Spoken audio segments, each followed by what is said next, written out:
আনন্দের কয়টা দিন কত তাড়াতাড়ি পার হয়ে গেল।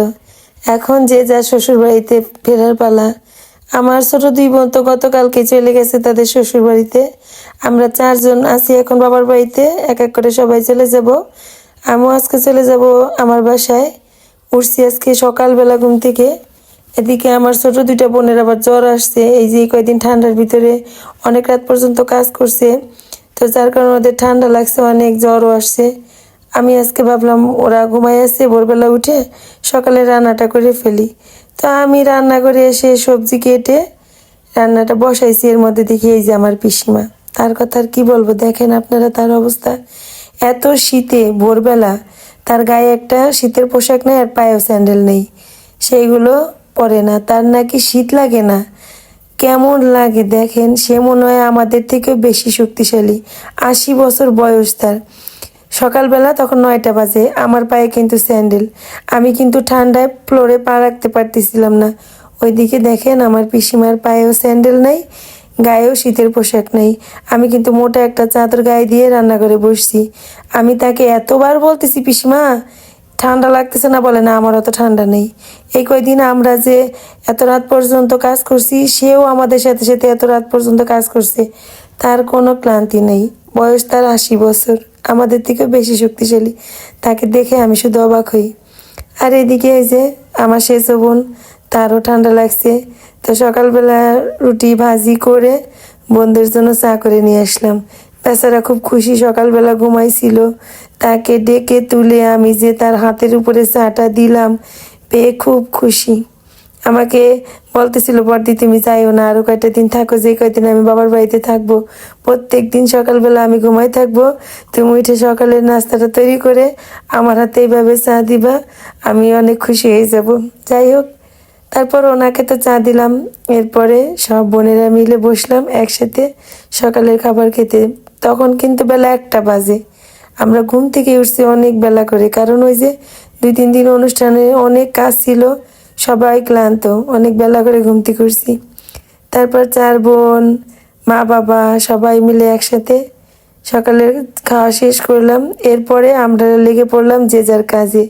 সবাই চলে যাব, মার উপরে এত কাজ ফেলে যায় কিভাবে? মা বাবা পিসিমা এরা কি এত কাঁচা ধোয়া করতে পারবে?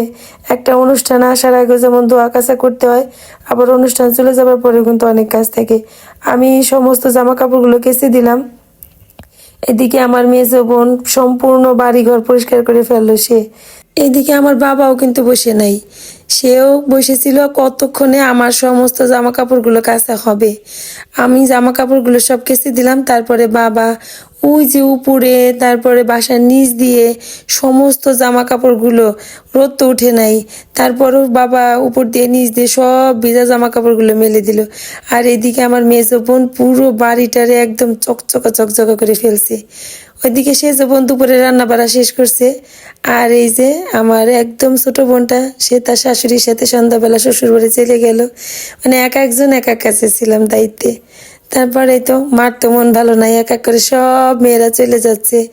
যদিও আমরা বোনেরা কাছাকাছি দিয়েই আসি, তারপরেও চলে গেলে তো মনটা খারাপ লাগে। আমার ছোট বোন তার শাশুড়িকে নিয়ে চলে গেল, আর আমাকে বলে গেল, বড়দি তুমি তাড়াতাড়ি চলে যাও। সবাই আমাকে নিয়ে দুষ্টামি করে, কারণ আমার বাসা কাছে। তারপরেই তো সন্ধ্যাবেলা সবাই যখন ফ্রি, তখন আমাদের এক ভাস্তি তার 2 মেয়ে আর ছেলেকে নিয়ে আসছিল বাবার বাড়িতে। বসে সবার সাথে গল্প গুজব করলাম। আমি আবার চলে আসবো আমার বাসায়। 2 নাতনি, ওই যে বললাম চলো যাবা আমাদের বাসায়, বলে না তোমার বুড়োর বাড়িতে যাবো না। যাই হোক, গল্প গুজব করে আসলাম আমার বাসায়। আসার পর আবার আমার ছোট 2 বোন ফোন দিয়ে বললো, বড়দি যাবা জেলা স্কুলে?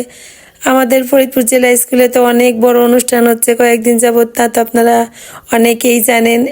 185 বছর পূর্তি উপলক্ষে অনেক বড় আয়োজন চলতেছে। আমার বড় ছেলে স্কুলে পড়তো, এখন আমার 2 ভাগ্নে স্কুলে পড়ে। তো আমার ছেলে বারবারই বলতেছিল, মা একবার আইসো, অনেক বড় আয়োজন, লাইটিং দেখে তোমার অনেক ভালো লাগবে।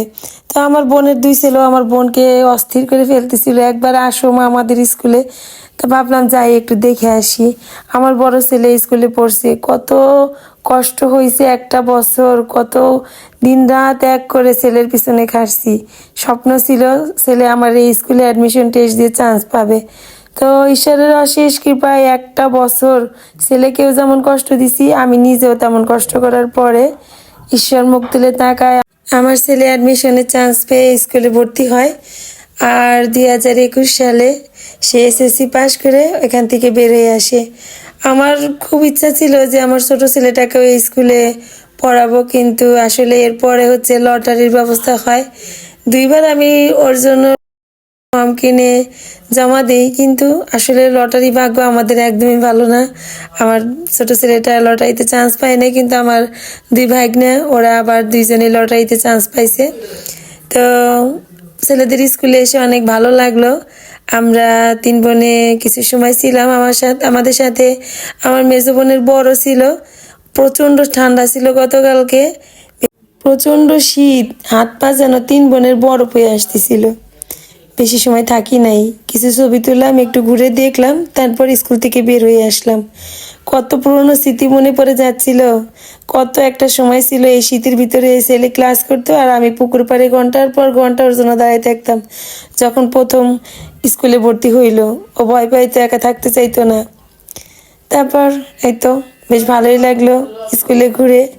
তো আজকের মতো ভিডিওটা এই পর্যন্তই। ভালো থাকবেন সবাই।